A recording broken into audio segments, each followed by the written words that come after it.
December 7, 1941. Ota District, Tokyo, Japan. Through his office window, Admiral Isoroku Yamamoto watched the Imperial Palace grounds glow in the morning light. Celebrations filled the streets below as news of the Pearl Harbor attack spread across the capital. In the past 12 hours, Japanese carrier planes had struck Pearl Harbor with devastating precision. 8 battleships damaged or sunk, 2,400 Americans killed, 350 aircraft destroyed. The attack was a tactical masterpiece. Japanese naval aviators had achieved complete surprise, carrying out their mission with remarkable skill and courage. Yet Yamamoto sat alone in his office, gripped by dread rather than triumph. While military leaders and government officials rejoiced over what they believed was a decisive blow to American naval power, Yamamoto understood a truth that would haunt him until his death. This victory would become the cause of Japan's ultimate defeat. He had spent years in America, more time than any senior Japanese officer of his generation. He had walked through the steel mills of Pittsburgh, where blast furnaces produced more steel in a single day than some Japanese mills made in a month. He had toured Detroit's endless automobile factories, where assembly lines churned out vehicles with mechanical precision unmatched by Japan's industry. He had seen the agricultural richness of California's Central Valley, where farms produced enough food to feed millions, while Japan struggled to feed its own people. Yamamoto knew what his colleagues refused to accept. America's industrial power was beyond Japanese imagination. The same mathematics of war his peers celebrated would soon become the arithmetic of Japan's doom. None of them understood that the attack they cheered would awaken the most rapid industrial mobilization in human history. A transformation so vast that within 6 months, American production would destroy every assumption Japanese war planners had made about their enemy's strength. The sleeping giant phrase later linked to this moment may have been apocryphal, but the feeling was real. Once angered, America would be unstoppable. Japan's strategic collapse began not with a defeat on the battlefield, but with a single speech. On January 6, 1942, just 30 days after Pearl Harbor, President Franklin D. Roosevelt addressed a joint session of Congress. He announced production goals, so ambitious that Japanese intelligence dismissed them as propaganda meant only to lift morale. 60,000 aircraft in TDD. 1942, 125,000. In 1943, 45,000 tanks. In 1942, 75,000 more. In 1943, 20,000 anti-aircraft guns. In 1942, 35,000. In 1936, million tons of merchant shipping. In 1942, 10 million tons. In 1943, these weren't single-year targets, but a 2-year program. Even so, they seemed fantastical. Japan had built about 5,000 aircraft in 1941. The United States had already produced nearly 19,000, 4 times Japan's output, even before full mobilization. Roosevelt was now demanding production increases the world had never seen. To put it in perspective, his goal of 60,000 aircraft in 1942 was 12 times Japan's 1941 total, and more than triple America's own previous year's output. The entire Japanese aircraft industry, running at full capacity, produced roughly the same as one American state. Japanese planners simply couldn't grasp production on the scale Roosevelt described. Yamamoto had warned of this outcome months before the war. In 1941, before the Pearl Harbor attack, he privately told Prime Minister Fumimaro Konoe, "If we are ordered to fight, I can guarantee a strong start for 6 months, but I have no confidence in what will happen if the war lasts 2 or 3 years. His warning was ignored. Army generals called him weak, defeatist, unfit for a warrior. They believed America was too soft, divided and decadent to fight a long war. They pointed to isolationism, labor unrest, and racial tensions as proof that the United States lacked unity and discipline. They were disastrously wrong. Within weeks of Pearl Harbor, the American industrial machine began a transformation that redefined modern warfare and national mobilization. The War Production Board was established on January 16, 1942, just 40 days after the attack. Its chairman, Donald Nelson, a former Sears executive with no military background, was granted unprecedented power to redirect materials, set quotas, and convert entire industries overnight. The speed of change astonished even Americans. General Motors, the world's largest carmaker, built its last civilian automobile, a Chevrolet sedan, on February 10, 1942. By midnight, the same assembly line was being retooled for tank production.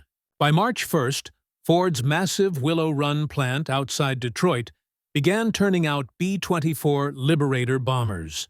The facility was so vast it had its own railway, power station, and fire department.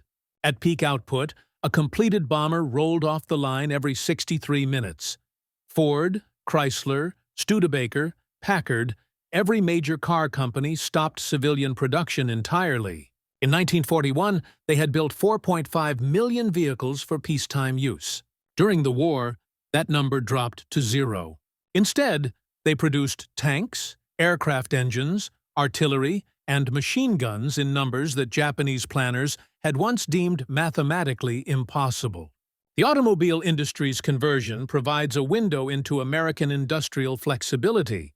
A factory that had built car engines could, with relatively minor retooling, build aircraft engines. Workers who had assembled transmissions could learn to assemble tank drivetrains. The fundamental industrial infrastructure, the machine tools, the trained workforce. The management systems, the supply chains could be redirected toward military production with stunning speed. Japan possessed no equivalent flexibility.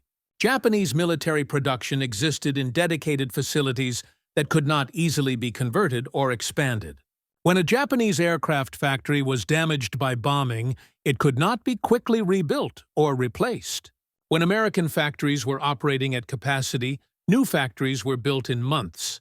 The scale of American production began overwhelming Japanese expectations almost immediately.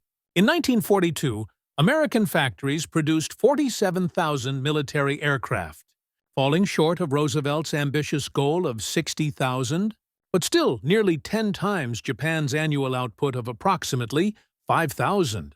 By 1943, production reached 85,000 aircraft, missing Roosevelt's target of 125,000, but still representing more aircraft than existed in the entire world just a decade earlier. These were not just fighters and bombers. They included transport aircraft, reconnaissance planes, trainer aircraft, gliders, and specialized types that Japan was not producing in any significant numbers. By 1944, American aircraft production peaked at 96,000 units. By war's end in 1945, cumulative American production reached 297,000 military aircraft. Japan, mobilizing its entire industrial base for war production and accepting drastic civilian privation, built 85,611 aircraft during the entire war. From 1941 to 1945, the American to Japanese production ratio was more than 3.1, sustained across 4 years of maximum effort by both nations. The disparity was not merely quantitative. It was categorical, representing fundamentally different approaches to industrial warfare. America was fighting a war of material abundance, accepting that some aircraft would be lost to accidents, mechanical failures, or enemy action, but knowing they could be replaced faster than they were destroyed. Japan was fighting a war of scarcity, carefully husbanding resources, unable to replace losses, watching their numerical strength decline month by month, regardless of tactical victories achieved. But the transformation went far beyond simple numbers on production charts. It represented a fundamental reorganization of American society that Japanese observers found incomprehensible. Boeing's Seattle plant provides an illustrative example. In 1941, before Pearl Harbor, the facility employed 1,000 workers producing aircraft at a modest pace. By the war's peak, The plant employed 30,000 workers, operating 3 shifts per day, 7 days per week. The workforce had increased 7-fold in less than 3 years. Similar expansions occurred at every major defense contractor across America. Where did these workers come from? From every segment of American society. Women who had comprised less than 1% of aircraft industry workers before the war made up over 10% by mid-1942. By March 1943, women comprised 30% of aviation manufacturing employees. By 1945, women made up 65% of the aircraft industry workforce in some facilities. The iconic Rosie the Riveter was not propaganda. She was economic reality representing millions of women who left homes and entered factories to support the war effort. These women were not merely supplemental labor filling clerical roles or light assembly work. They were primary workers performing every task previously reserved for men. They welded fuselares, riveted wing sections, assembled complex engines, operated heavy machinery, read blueprints, performed quality control inspections. They worked swing shifts and graveyard shifts. They raised children, managed households, and worked 48-hour weeks in defense plants. Without them, American production goals would have been impossible to achieve. African Americans systematically excluded from skilled industrial work in peacetime America through both formal discrimination and informal barriers found new employment opportunities in defense plants. Executive Order 8802 signed by Roosevelt in June 1941 prohibited racial discrimination in defense industries. While discrimination certainly continued in practice, the manpower demands of total war forced American industry to tap labor pools previously excluded. By 1945, over 1 million African Americans worked in defense industries, gaining skills, earning wages, and developing expectations of equality that would fuel the post-war civil rights movement. Teenagers left high schools to work in factories with special programs allowing students to work half-days while continuing education. The elderly came out of retirement, bringing experience and work ethic to factories desperate for skilled labor. Disabled individuals found employment in positions suited to their capabilities. The massive labor mobilization drew upon every available person in American society. By 1944, over 18 million Americans worked in defense-related industries. Nearly 1 in 7 people in the entire nation. Liberty Ship program exemplified American industrial capacity and innovative manufacturing approaches. These cargo vessels designed to be built quickly, with semi-skilled labor using standardized components began rolling off production lines at unprecedented rates.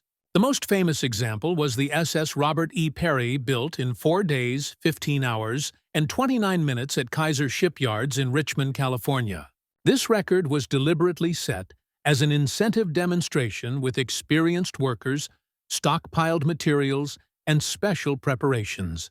It was far faster than normal construction times, which averaged 42 to 50 days per ship. But even the normal pace was remarkable by historical standards. Ships that previously took months to build were being launched in weeks. At peak production in 1943, American shipyards launched 3 Liberty ships per day, 18 merchant vessels per week, 75 per month. By war's end, America would produce 27 10 Liberty ships, each one carrying 10,000 tons of cargo, together representing more shipping capacity than existed in the entire Japanese merchant marine at the war's start. Japan's entire merchant ship construction program, operating at maximum wartime capacity, produced approximately 15 ships per month at peak. The disparity was overwhelming and strategically decisive. Consider the strategic implications of this shipping disparity. America could sustain military operations across 2 oceans, simultaneously supplying forces in Europe and the Pacific, maintaining civilian prosperity at home and sending massive aid to allies, including Britain, the Soviet Union, and China. Japan could barely maintain supply lines to its own frontline forces and saw its merchant marine systematically destroyed by American submarines. By 1945, Japan's merchant fleet had been reduced to approximately 10% of its pre-war tonnage, strangling Japanese industry of raw materials and military forces of supplies. The mathematical impossibility of Japanese victory became clear to any analyst willing to examine production statistics objectively. But Japanese military leadership refused to acknowledge reality. Lieutenant Commander Minoru Gender, one of the principal architects of the Pearl Harbor attack, and one of Japan's most brilliant aviation tacticians, wrote in his diary in March 1942, "Barely 3 months into the war, we achieved tactical surprise, but I fear we have guaranteed strategic defeat. The Americans are not collapsing as we predicted. They are building. They are angry. They are unified."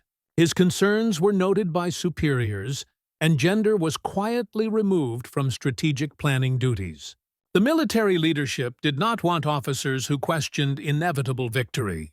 The Battle of the Coral Sea in May 1942, 5 months after Pearl Harbor, demonstrated the first significant check to Japanese expansion. For the first time since the war began, a Japanese invasion force was turned back without achieving its objectives. The Imperial Japanese Navy had planned to capture Port Moresby in New Guinea, establishing air bases within striking distance of Australia and completing Japan's defensive perimeter. American and Australian naval forces intercepted the invasion fleet, leading to history's first aircraft carrier battle, where opposing ships never came within visual range of each other. The tactical results were roughly even. The light carrier was sunk, and the fleet carrier Shukaku was badly damaged. The American carrier Lexington was sunk, and Yorktown was damaged. But the strategic implications favored America. More significantly than ship losses, the Japanese lost 90 aircraft and 77 pilots. For the Imperial Japanese Navy, these pilot losses were catastrophic. Japanese naval aviation training programs were lengthy, demanding, and produced relatively few graduates. Replacing 77 experienced pilots required a year or more, assuming training facilities and fuel were available, which they increasingly were not. These losses, which would have been acceptable, attrition rates in a war against an equal power, were unsustainable against American production capacity. While Japan struggled to build replacement aircraft, train new pilots, and repair damaged carriers, American factories and flight schools operated 24 hours a day. New American pilots were completing training every week.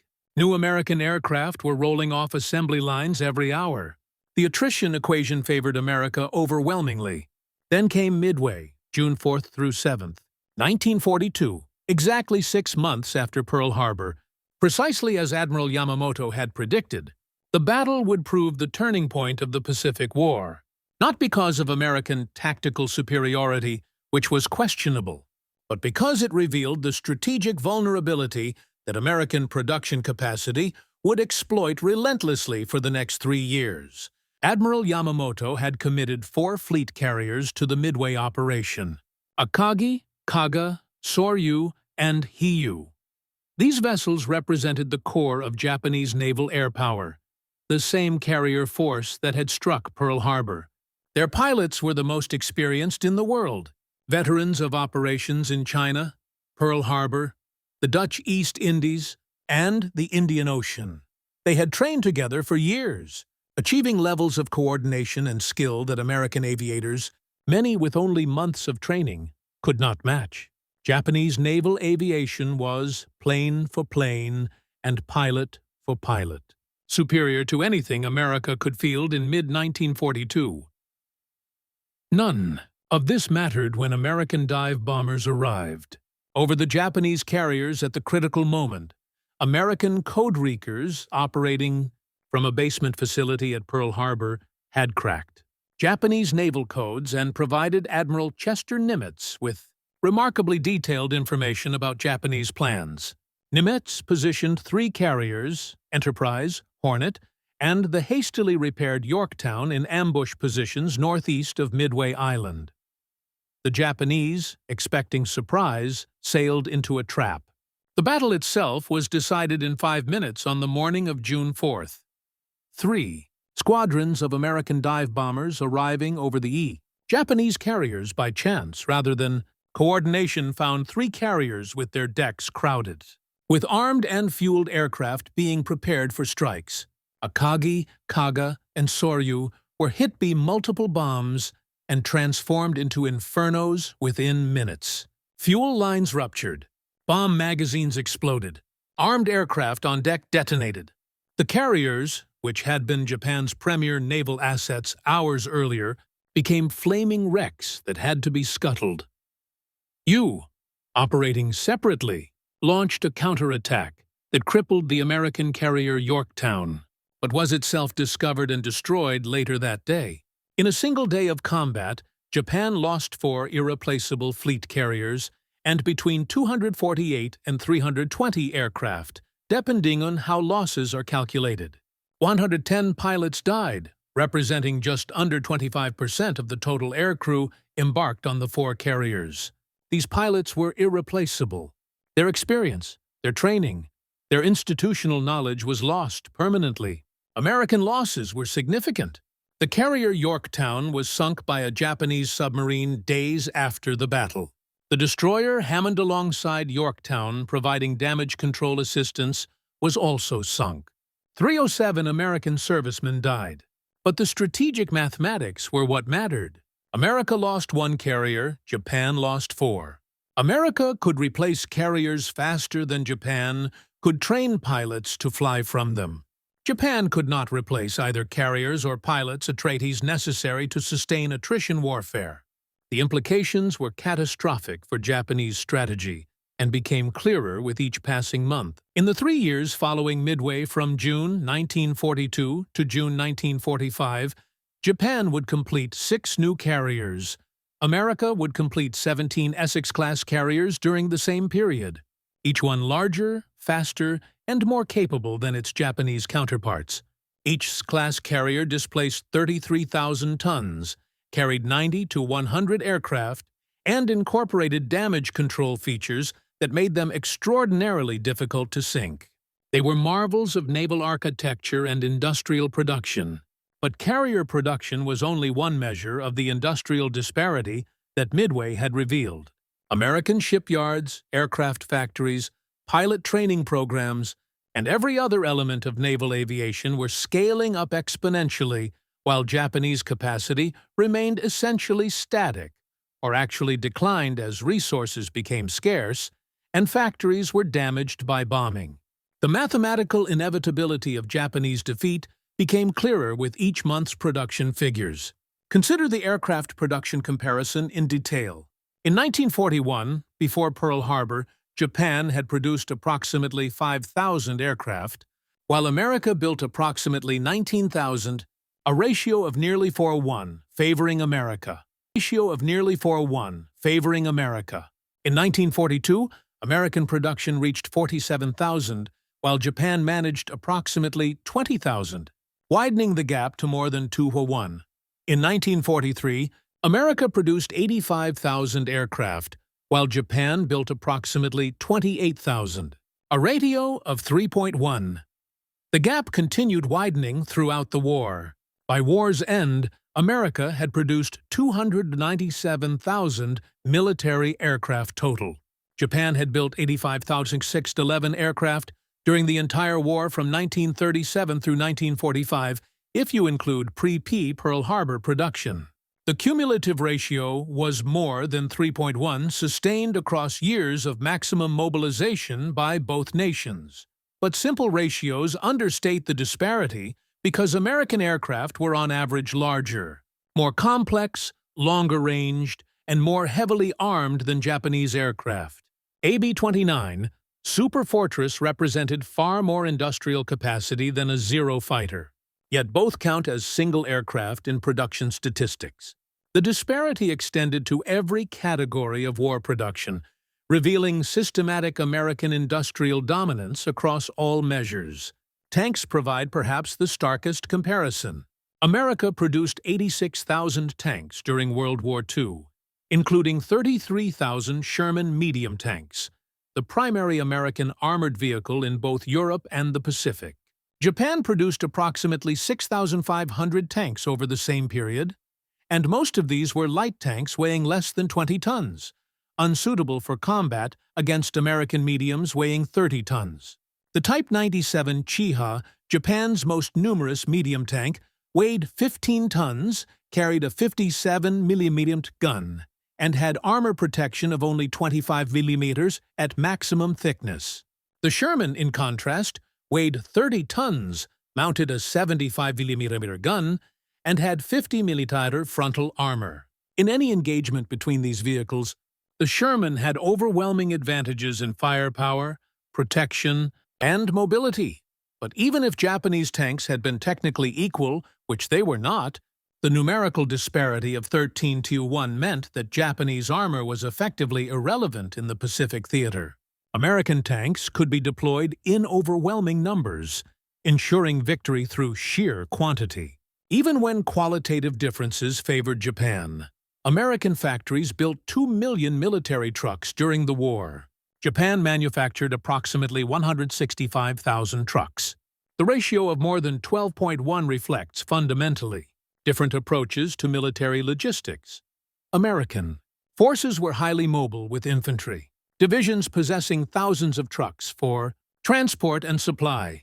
Japanese forces relied heavily on railroads, coastal shipping, and human porters for logistics.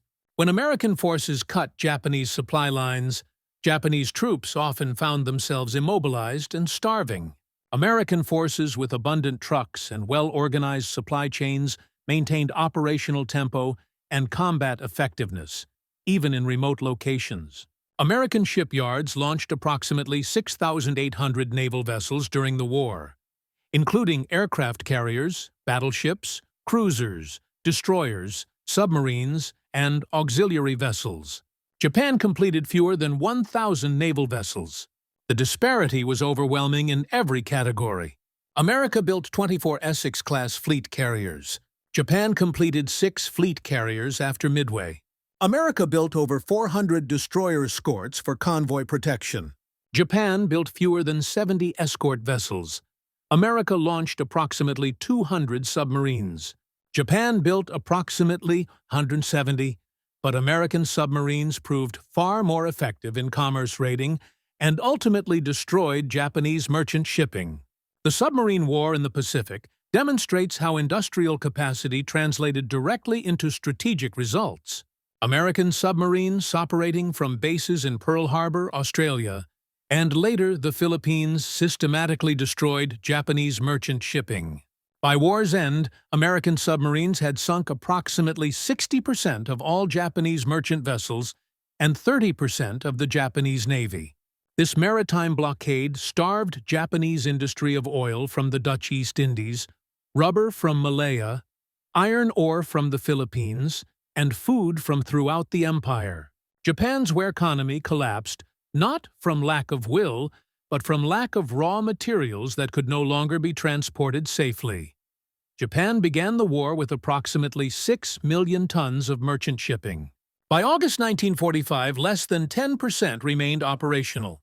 Japan could not replace these losses because shipyards were operating at reduced capacity due to material shortages and bomb damage. America was building merchant ships faster than Japanese submarines could possibly sink them.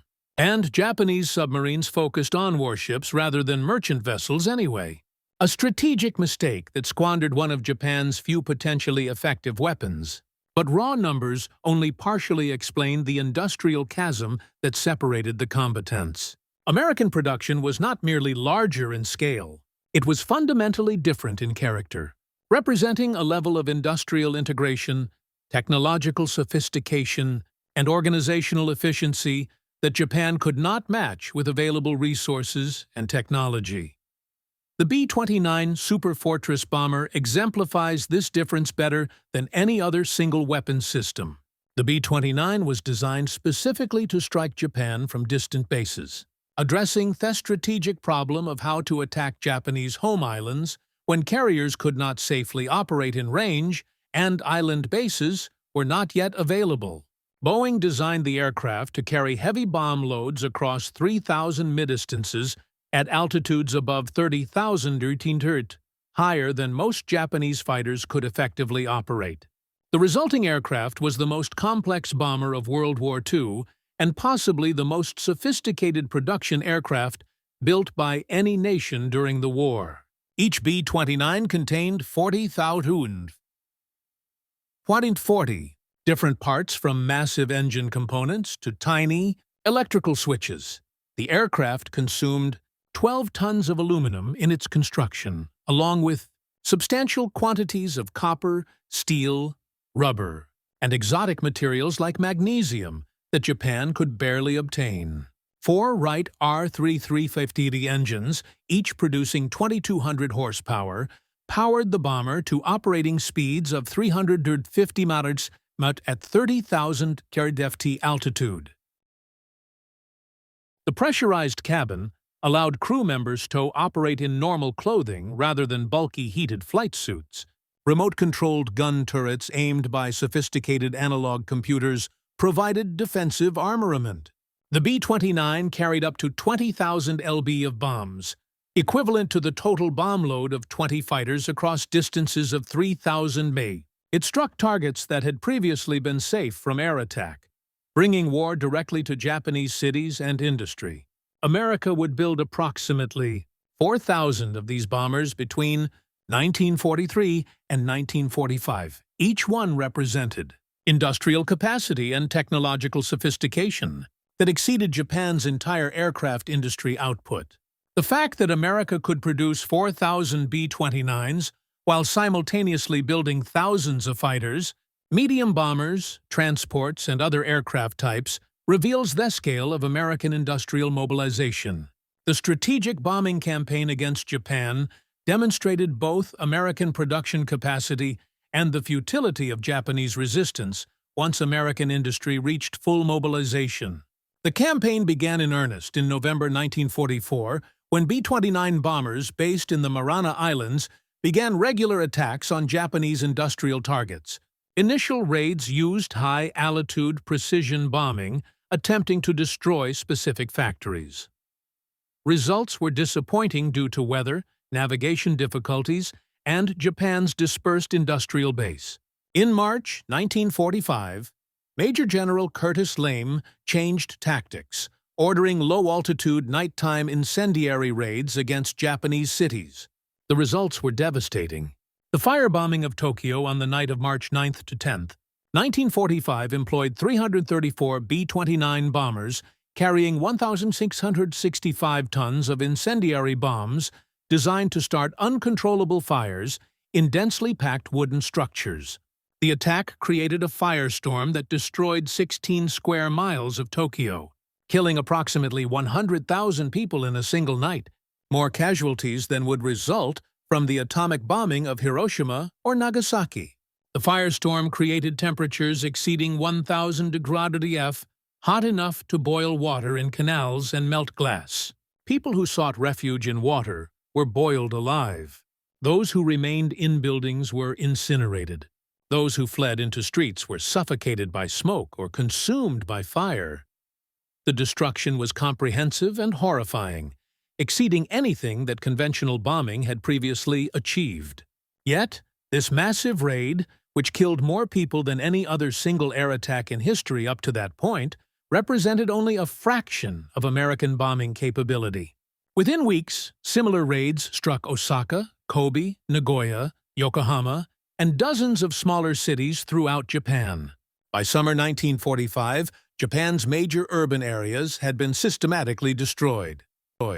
American bombers were dropping leaflets warning specific cities of impending attacks, then returning days later to destroy them exactly as promised.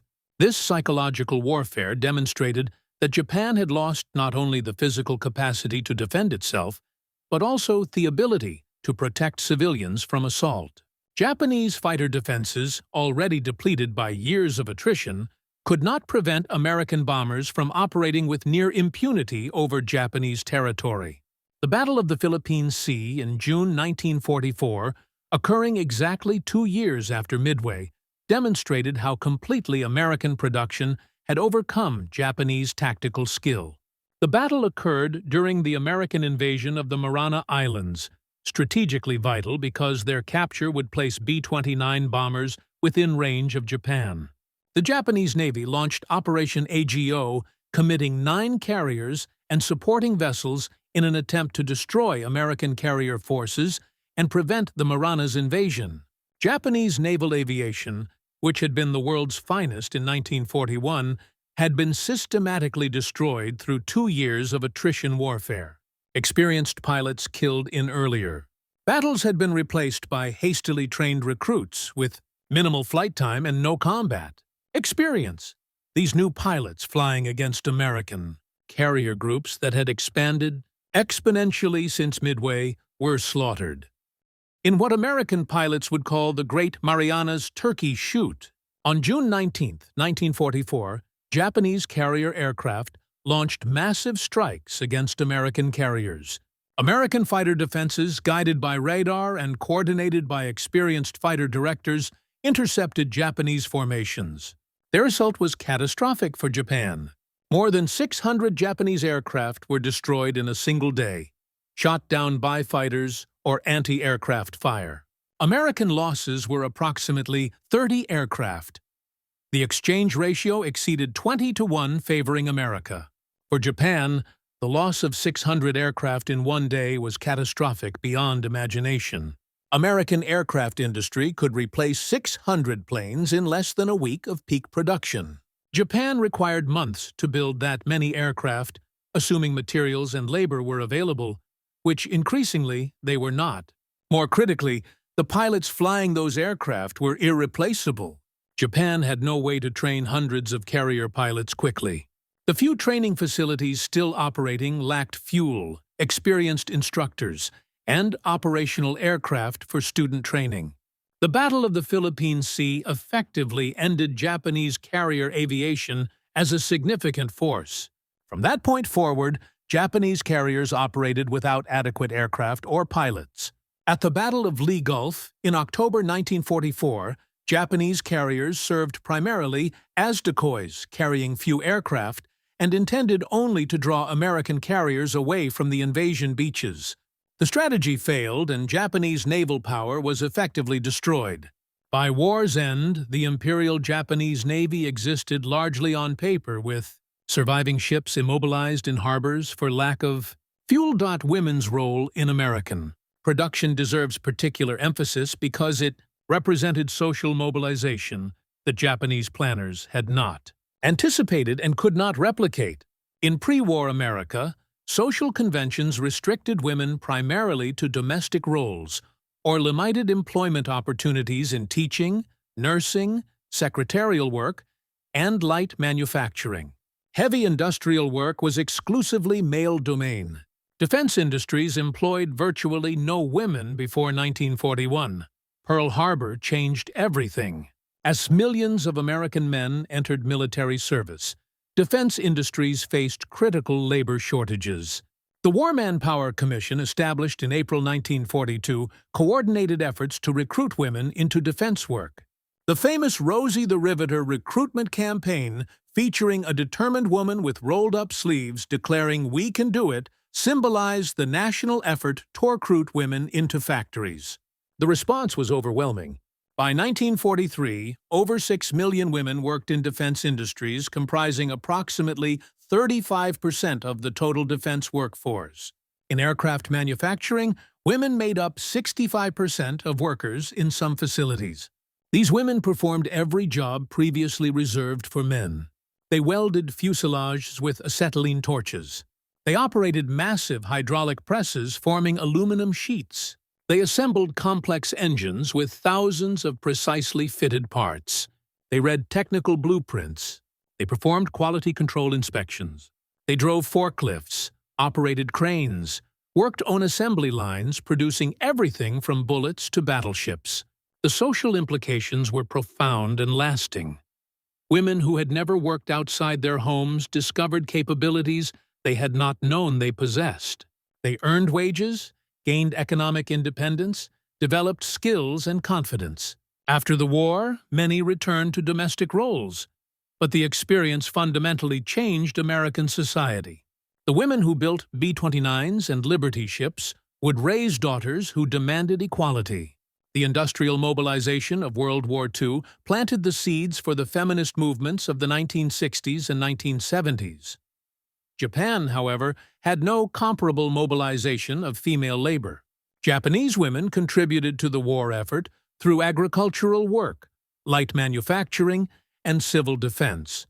But Japanese industry never adapted to employ women in heavy manufacturing. This was partly due to cultural traditions. Gender roles in Japan were even more rigid than in pre-war America, but also practical reasons. Japanese factories had no surplus labor to draw upon because men were not drafted in numbers comparable to the massive American mobilization. Japan simply lacked the population base and industrial capacity to sustain both total war and high levels of production. The Manhattan Project represented the ultimate expression of American industrial and scientific power, a program so vast and secret that few Americans knew it existed, even as it employed more than 130,000 people. The project cost around $2 billion more than Japan's entire defense budget in some wartime years. Its facilities were industrial marvels in their own right. Oak Ridge, Tennessee, was built from scratch in 1943 as a uranium enrichment center. At peak operation, it consumed 1/7 of all electrical power produced. In the United States, more than the city of New York. York, the electromagnetic separation equipment used to extract fissile uranium-235 from the more common uranium-238 was built by companies that had once made commercial electrical products but were converted to serve atomic research. Simultaneously, the Hanford site in Washington produced plutonium in nuclear reactors that had never been operated at such a scale before. These reactors required constant cooling from the Columbia River, processed through massive facilities that became the largest industrial installations in the Pacific Northwest. The entire project was experimental, based on scientific theories that were still developing and engineering challenges never before attempted. At Los Alamos, New Mexico, scientists and engineers designed the actual bombs.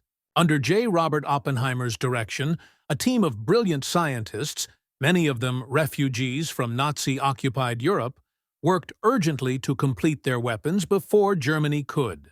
The irony, discovered only after the war, was that Germany had abandoned its atomic bomb research in early 1942 after concluding it would require resources far beyond what the Reich could spare. The combination of scientific knowledge, engineering skill, and industrial organization required for the Manhattan Project existed nowhere else in the world. Britain had excellent scientists, but limited resources. The Soviet Union had theoretical expertise, but lacked technology and industry. Germany began with an advantage, but gave up the effort. Japan had talented physicists, but lacked uranium, heavy industry, and the administrative coordination for a project of such scale. Only the United States possessed all the necessary elements: scientific knowledge, industrial might, electrical power, rare materials, financial strength, and above all, the organizational capacity to unite hundreds of companies and over 130,000 workers across dozens of sites. On August 6, 1945, the B-29 Enola Gay, piloted by Colonel Paul Tibbets, dropped an atomic bomb on Hiroshima. The bomb, nicknamed Little Boy, used uranium-235 and detonated with a force equivalent to 15,000 tons of TNT. Around 70,000 to 80,000 people were killed instantly, and 4 square miles of the city were destroyed. Tens of thousands more would die in the following weeks and months from radiation and burns. 3 days later, on August 9th, a second bomb, Fat Man, was dropped on Nagasaki. It used plutonium and exploded with a force of about 21,000 tons of TNT, killing 40,000 to 60,000 people instantly. These attacks proved that Japan could no longer protect its population from American power. Emperor Hirohito, speaking publicly for the first time in Japanese history, announced Japan's surrender on August 15, 1945. In his radio address, he specifically cited the atomic bomb as the reason for surrender, stating that the enemy has begun to employ a new and most cruel bomb, the power of which to do damage is indeed incalculable. The formal surrender ceremony took place on September 2, 1945, aboard the battleship USS Missouri in Tokyo Bay, ending the Pacific War. Strategic analysis of Japan's defeat shows that Pearl Harbor, often remembered as Japan's greatest triumph, was actually the beginning of its inevitable downfall. Admiral Yamamoto had foreseen this. His warning that Japan could fight successfully for 6 months, but not beyond that, proved almost exactly correct. The Battle of Midway, which occurred from June 4 to 7, 1942, exactly 6 months after Pearl Harbor, marked the turning point. From that moment, Japan's defeat became a matter of mathematics. Japanese planners made several catastrophic errors. First, they underestimated American industrial capacity by at least tenfold. They knew the U.S. produced more, but failed to grasp the true scale of American potential. Second, they believed American society was too soft and divided to fight a long war. They thought Americans valued comfort too much to accept sacrifice. Pearl Harbor proved them disastrously wrong. It unified the United States and created an unshakable determination to fight until Japan surrendered unconditionally. Third, they assumed superior training and fighting spirit could overcome material inferiority. This ignored the brutal arithmetic of attrition warfare. Skill matters in individual combat, but in industrial war involving millions of soldiers and tens of thousands of aircraft and ships, sheer quantity becomes decisive. America could absorb losses, improve equipment, and send fresh troops. Japan could not.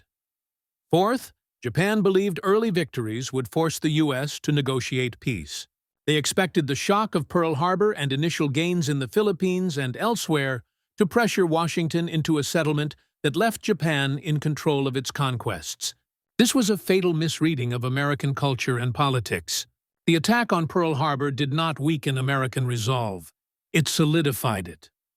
By the time Japan realized its errors, it was too late to adapt. Its military leaders, raised in a culture that prized spirit over material strength, could not accept that industrial production mattered more than courage. They continued launching offensives even when losses became unsustainable, believing determination alone could win. The numbers tell the truth. Between 1941 and 1945, the United States produced 297,000 aircraft, 86,000 tanks, 2 million military trucks, and about 6,800 naval vessels, all while fighting Germany and Italy in Europe and North Africa, maintaining civilian living standards, and actually expanding its economy. American gross national product rose by about 70% during the war, while also supplying weapons and equipment to Britain, the Soviet Union, China, and Free French forces. Japan, by contrast, could not match this scale. By 1944, Japanese civilians were living on subsistence rations. Cities were evacuated to conserve food, and industrial production declined sharply due to material shortages and the tightening U.S. submarine blockade. Meanwhile, Americans, though rationed, still enjoyed relative comfort and abundance, and factories kept expanding output. The human cost of the war was immense. Japan lost an estimated 2.1 to 2.5 million military personnel and between 550,000 and 800,000 civilians. American losses in the Pacific totaled about 100,000 dead and 300,000 wounded. Tragic, but proportionally far smaller. The difference reflected the fundamental truth of the conflict. America could replace its losses. Japan could not. By 1945, Japan's pilots were poorly trained, its aircraft were made from scrap parts, and its fuel came from pine tree roots because oil supplies had collapsed. Meanwhile, American pilots flew superior planes, trained extensively, and operated from secure bases with endless supplies. Post-war interviews with Japanese leaders confirmed the psychological shock caused by America's seemingly limitless production power. General Kawabe Toriro, who served on the Imperial General Staff throughout the war, stated in post-war interrogations that Japanese planners had fundamentally misunderstood American industrial power. He acknowledged that Japan would have needed to increase industrial production 20-fold to match American output, something that was physically impossible given Japan's resource base, industrial technology, labor force, and geographic limitations. The strategic conclusion, he admitted decades after the war, when hindsight made everything clear, should have been obvious before the war began. America could not be defeated through military force because it possessed industrial capacity that made military victory mathematically impossible. Admiral Yamamoto had known this truth and tried desperately to communicate it to military and political leadership before the war began. He had lived in America from 1925 to 1925. 7 studied at Harvard University, traveled extensively throughout the country, and served as naval attaches in Washington from 1926 to 1928. He understood that American industrial capacity, once mobilized, would prove overwhelming. His famous 6-month prediction was not military analysis based on battle tactics or strategic positioning. It was industrial calculation based on cold mathematics. He knew Japanese forces could achieve tactical victories for approximately 6 months, the time required for American industry to mobilize fully and for the American military to absorb initial setbacks, learn lessons, and return with overwhelming force. After that point, American production would overwhelm Japanese forces through sheer material superiority, regardless of Japanese courage or tactical skill. His prediction proved accurate to the month, and his death in April 1943 meant he did not live to see the complete vindication of his warnings or the utter devastation that his colleagues' refusal to listen had brought upon Japan. The legacy of American production during World War II extended far beyond military victory over Japan and Germany. The factories that built B-29 bombers converted to building commercial airliners, establishing American dominance in aerospace that continues today. The shipyards that launched Liberty ships built container vessels and tankers for global commerce. The industrial capacity mobilized for war production transitioned smoothly to peacetime prosperity, establishing America as the world's preeminent economic power for generations. That dominance began with production goals announced 30 days after Pearl Harbor and proved through achievements that exceeded Japan's worst fears. The workers, engineers, and managers who performed this industrial mobilization deserve recognition alongside soldiers who fought in combat zones. They demonstrated that modern warfare required total societal mobilization. That victory came from coordinated effort involving millions of people across entire nations, and that industrial production mattered as much as tactical excellence on battlefields. Women welding Liberty ship hulls in Richmond shipyards contributed as much to victory as Marines landing on beaches at Iwo Jima and Okinawa. Engineers designing production systems for rapid aircraft assembly were as important as fighter pilots achieving air superiority over Japanese cities. The entire American home front mobilized for production in ways that Japanese planners had calculated were impossible in a democratic society where citizens retained freedom and government power was limited. The story of Pearl Harbor's aftermath is fundamentally about industrial production, resource mobilization, and the triumph of systematic industrial capacity over tactical military excellence. Japan's military forces were superbly trained, tactically proficient, courageous beyond question, and willing to sacrifice everything for victory. Japanese pilots, sailors, and soldiers fought with skill and determination that commanded respect from their enemies.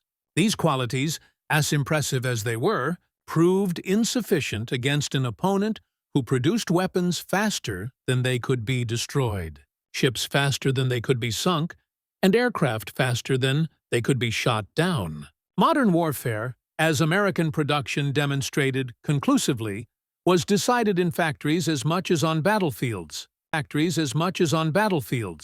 nation that could mobilize industry effectively, organize production efficiently, and sustain output indefinitely would defeat opponents regardless of tactical victories or individual heroism displayed in combat.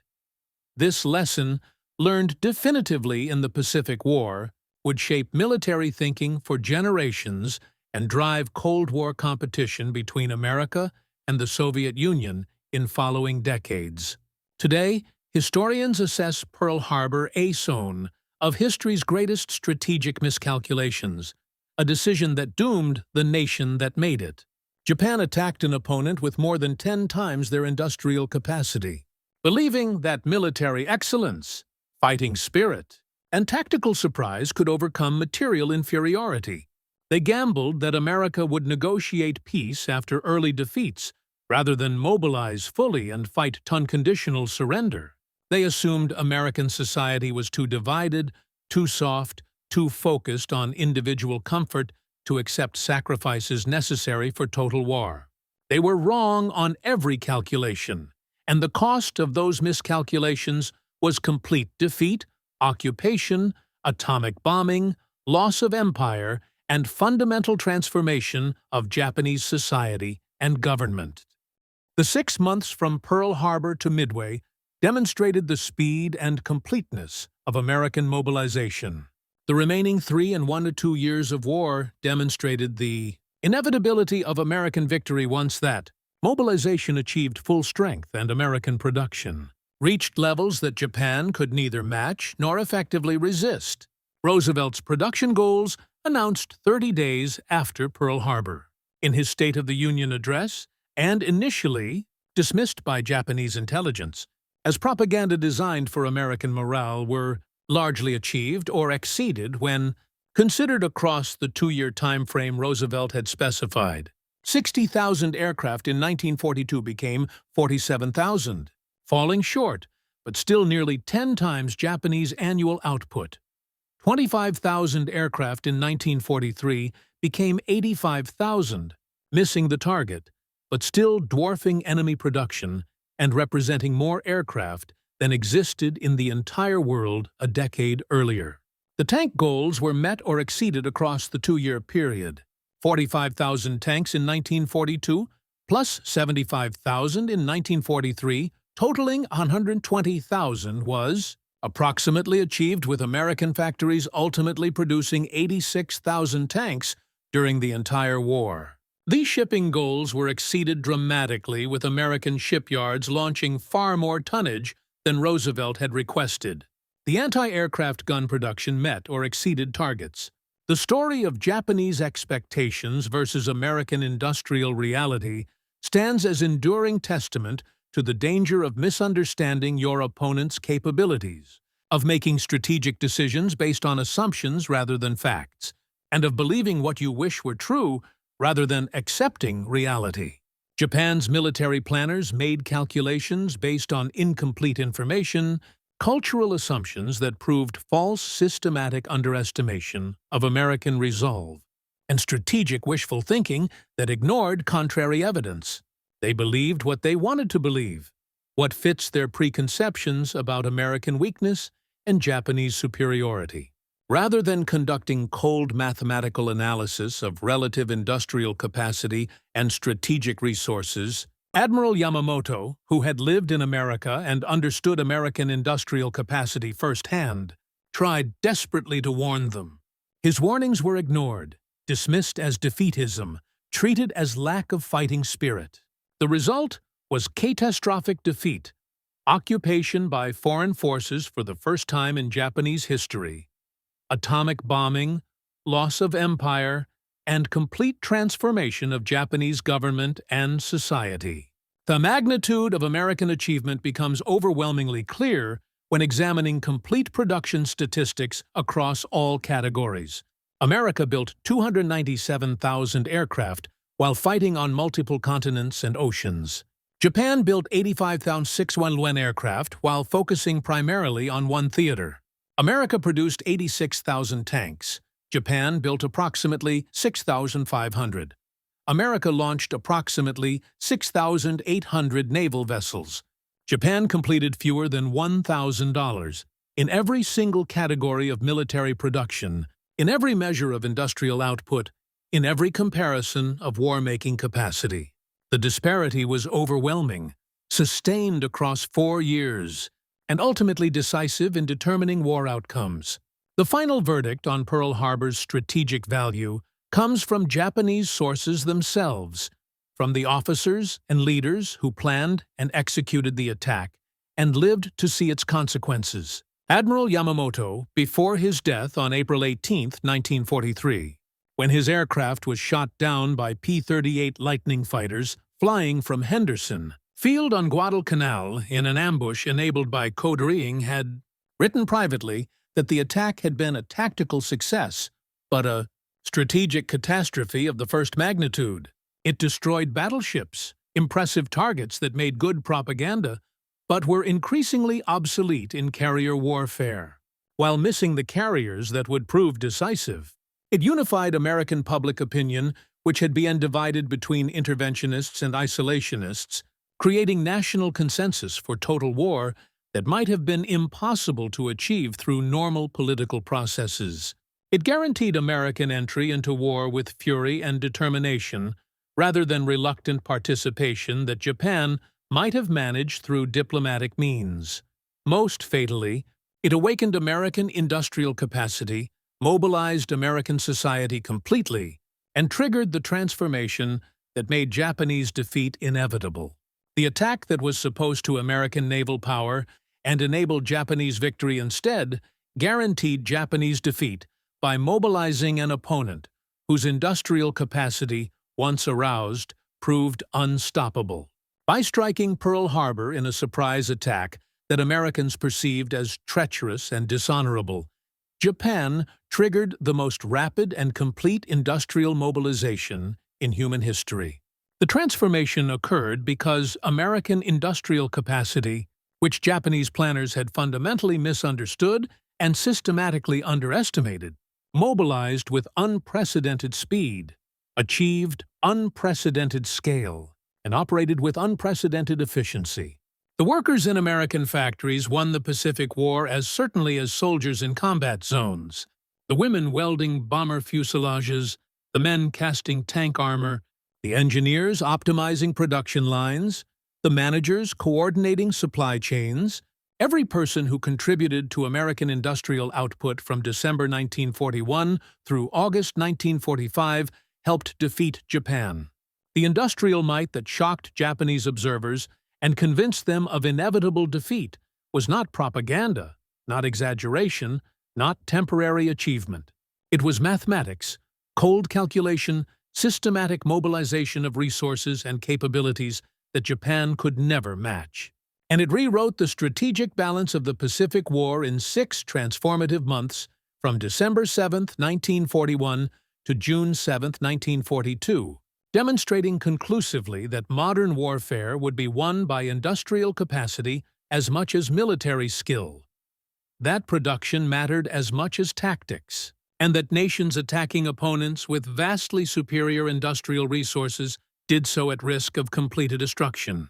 The transformation of American society during this period deserves deeper examination because it represents perhaps history's most complete example of democratic mobilization for total war. Unlike authoritarian regimes that could command sacrifice through force, American mobilization occurred through voluntary participation, economic incentives, patriotic appeals, and social pressure. Defense workers earned good wages, often better than pre-war employment. Women entering factories gained economic independence along with patriotic purpose. African Americans found opportunities previously denied them. The mobilization succeeded not through coercion, but through aligning individual interests with national goals. The War Production Board under Donald Nelson, succeeded by Julius Krug in 1944, coordinated industrial mobilization with remarkable effectiveness, considering the scale and complexity of the task. The board allocated scarce materials, set production priorities, resolved conflicts between competing demands, and ensured that production facilities operated at maximum capacity. The board's work represented economic planning on scales previously attempted only by totalitarian governments. Yet, it operated within democratic constraints, responding to political pressures, negotiating with industry leaders, and maintaining public support. The achievement becomes even more remarkable when considering the obstacles overcome. American industry in 1941 was not prepared for war production. Factories designed for civilian goods required extensive tooling. Workers needed training for unfamiliar tasks. Supply chains had to be reorganized. Management systems developed for peacetime production proved inadequate for wartime demands. Yet within months, American industry transformed itself completely, achieving production levels that Japanese observers found literally incredible. Even when confronted with evidence, the speed of transformation exceeded anything Japanese planners had considered possible. In their calculations of American industrial potential, Japanese analysts had assumed that democratic societies with competing interests and limited government power would mobilize slowly and incompletely. They assumed labor disputes would disrupt production, that racial tensions would undermine cooperation, that political divisions would prevent unified action. The unity and speed of American mobilization after Pearl Harbor shattered these assumptions completely. Consider the social implications of this mobilization. Women entering factories in massive numbers challenged traditional gender roles and demonstrated capabilities that pre-war society had denied or ignored. African Americans, gaining industrial employment and military service, challenged racial segregation and planted seeds for civil rights movements that would transform American society in following decades. The shared experience of war mobilization, of working toward common goals, of sacrificing for collective good, strengthened American national identity and demonstrated that democratic societies could mobilize as effectively as authoritarian regimes without sacrificing fundamental freedoms. The Japanese military leadership's fundamental misunderstanding of American society contributed directly to strategic defeat. They believed democracy was weakness, that freedom meant decadence, that individualism prevented collective action. Pearl Harbor proved them catastrophically wrong. American democracy aroused to fury by surprise attack, mobilized more completely and effectively than Japanese authoritarianism. American individualism, channeled toward national purpose, achieved more than Japanese conformity. American diversity, drawing upon talents and energies of every group in society, outproduced Japanese homogeneity. The lessons extended beyond World War II, shaping Cold War competition and influencing military thinking for generations. The nation that could mobilize industrial capacity most effectively, that could organize production most efficiently, that could sustain output most reliably, would possess decisive advantages in prolonged conflicts. This understanding drove Cold War arms races, space competition, and technological development. The pattern established in the Pacific War, where American industrial capacity proved decisive, repeated in Cold War competition, where American economic strength ultimately exceeded Soviet capacity despite Soviet advantages in some military technologies. The human stories behind the statistics deserve remembrance. The teenage girl from Iowa who left high school to weld Liberty ship hulls, earning wages that supported her family and discovering capabilities she had never suspected. The African-American man from Mississippi who migrated to Detroit and found factory work that paid 3 times what he had earned as a sharecropper, experiencing for the first time what economic opportunity felt like. The grandmother from Oregon who came out of retirement to inspect aircraft parts, bringing decades of experience to quality control that ensured American pilots flew safe aircraft. These individuals, multiplied by millions across America, transformed their nation and changed world history. They were not soldiers, did not fire weapons, never saw combat, yet their contributions were as essential to victory as any battle won, any island captured, any enemy defeated in combat. They proved that modern warfare required total societal mobilization, that civilians mattered as much as soldiers, that Homeront was as important as battlefront. The legacy of their achievement extends to present day. The industrial base they built supported American prosperity for generations. The social changes they initiated, particularly regarding women's roles and racial equality, transformed American society fundamentally. The demonstration that democratic societies could mobilize effectively provided ideological foundation for Cold War competition and continues influencing debates about governance and social organization. Japan learned these lessons through catastrophic defeat, through occupation, through fundamental transformation of society and government. The Japan that rose from defeat became one of the world's most successful democracies and industrial powers, building prosperity through peaceful competition rather than military conquest. This transformation occurred partly because Japanese leaders who survived the war understood what had defeated them. They had witnessed American industrial capacity firsthand. They understood that prosperity came from production, not conquest, from cooperation, not coercion, from freedom, not authoritarianism. The world learned these lessons by watching American industry transform warfare itself, establishing patterns and principles that would shape military competition for generations and define the nature of great power conflict in the industrial age. The 6 months from Pearl Harbor to Midway proved that surprise attacks and tactical brilliance were insufficient against opponents possessing overwhelming industrial advantages. The remaining years of war proved that once mobilized, American industrial capacity could sustain military operations across multiple theaters simultaneously while maintaining civilian prosperity, something no other nation achieved during World War II. The final measure of American achievement appears in comparative statistics across all combatants. America produced approximately 40% of all military equipment manufactured by all nations during World War II, despite comprising only 6% of world population.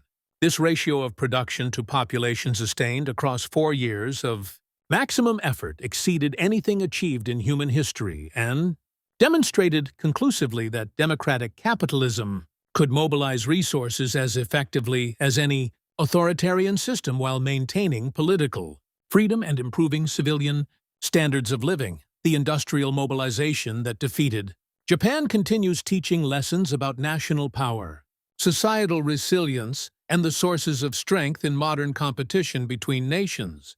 Physical courage matters, tactical skill matters, strategic intelligence matters, but in prolonged conflicts between industrial powers, production capacity matters most. The nation that can build more, build faster, build better, will eventually overwhelm opponents, regardless of temporary tactical setbacks or individual heroism displayed in combat. Admiral Yamamoto understood this truth and tried to warn his nation. His warnings were ignored with catastrophic results. The attack on Pearl Harbor was meant to destroy American naval power and secure Japan's victory. Instead, it awakened America's vast industrial strength and sealed Japan's defeat. The 6 months from December 7, 1941 to June 7, 1942 saw the United States shift from peace to full wartime production with astonishing speed. The numbers tell the story of a systematic mobilization that completely overwhelmed Japan's capacity. In January 1942, only weeks after Pearl Harbor, American factories were already retooling for war. By February, automobile production had stopped entirely. By March, aircraft production was rising sharply. By April, shipyards were launching vessels at record rates. By May, the Battle of the Coral Sea showed that U.S. naval power was quickly recovering. By June, at Midway, American forces struck a decisive blow from which Japan would never recover. Each month brought new proof of America's growing industrial might. Production records were broken again and again, and Roosevelt's seemingly impossible goals became reality. Japanese intelligence agents, tracking U.S. production, struggled to believe their own reports. The figures seemed unreal, but they were true, verified, and unstoppable. Over the next 3 years, this momentum continued and expanded until victory was total and unconditional. American forces advanced across the Pacific, supported by overwhelming material superiority. U.S. submarines strangled Japanese shipping, replacing their own losses faster than Japan could sink them. American aircraft ruled the skies, shooting down Japanese planes in staggering numbers thanks to better training and sheer numerical advantage. By 1945, Japan's situation was hopeless. Cities burned under relentless bombing. The merchant fleet was gone. Industry had collapsed. Food shortages brought near starvation. The military fought on with obsolete weapons, dwindling supplies, and few reinforcements. Yet, Japan's leaders refused to surrender. Until the atomic bomb proved that America possessed weapons against which no defense was possible, and that continued resistance meant national destruction. The contrast between Japan's expectations in December 1941 and its reality in August 1945 could not have been greater. Japan had begun the war confident of swift victories, territorial expansion, and a negotiated peace that would preserve its empire. It ended with its cities in ruins, its empire gone, its military crushed, and its homeland occupied for the first time in history. This complete reversal, from confident aggressor to defeated nation in less than 4 years, was driven by American industrial power that far surpassed Japan's worst fears. The Pacific War, despite its countless battles, acts of bravery, and technological advances, was ultimately decided by one factor: industrial capacity. America had it. Japan did not. That difference was decisive, overwhelming, and enduring, shaping the Pacific's future and proving that modern wars are won as much in factories as on the battlefield.